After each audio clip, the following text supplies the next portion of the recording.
For the past 4 days, I've been feeling an unusual sense of restlessness and unease. No matter what I do, I can't find peace. I'm staying at my mother's house because she recently had surgery. My husband visits daily and keeps asking me the same question. What's wrong with you? And every time I give the same answer. Nothing. Whether it's a human or an animal, when you spend enough time together, a deep bond forms. Over time, that bond turns into love. Love isn't just limited to people.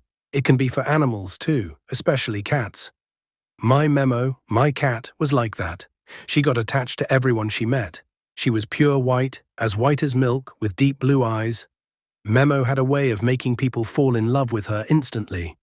Anyone who visited our house would call out for Memo even before greeting us. They would pick her up first and only then start talking to the rest of us. Memo had become the heart of our home. If she was out of sight for even a moment, everyone would start looking for her. Harira, where's Memo?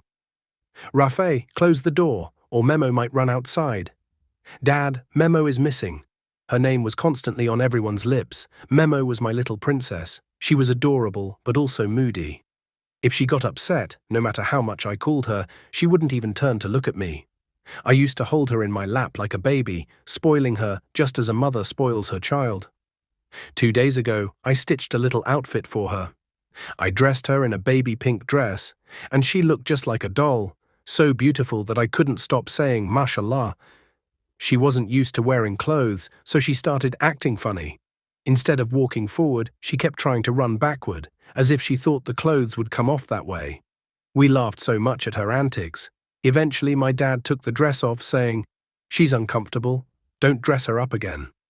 Later, when my brother came home from his exams, I told him about Memo's new dress. He wanted to see, so I dressed her again. Watching her struggle with the clothes made him laugh too.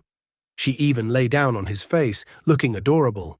I captured that moment on my phone, but he also noticed that she seemed uncomfortable, so he removed the dress. Memo was mad at me since morning because I had forced her to wear the dress. No matter how much I tried to win her over, she didn't completely forgive me. Evening turned into night, and Memo's mischiefs continued as usual. That night, we were all sitting inside, while Memo was playing outside in the courtyard. Suddenly, a stray cat appeared out of nowhere. Memo let out loud, terrified screams. We ran outside barefoot, but the stray cat had already fled. Memo, however, was trembling with fear. I picked her up, cradled her, tried to soothe her, and even fed her chocolate. She was so scared that she curled up in her little house and fell asleep. The next morning, when I checked on her, she was burning with fever.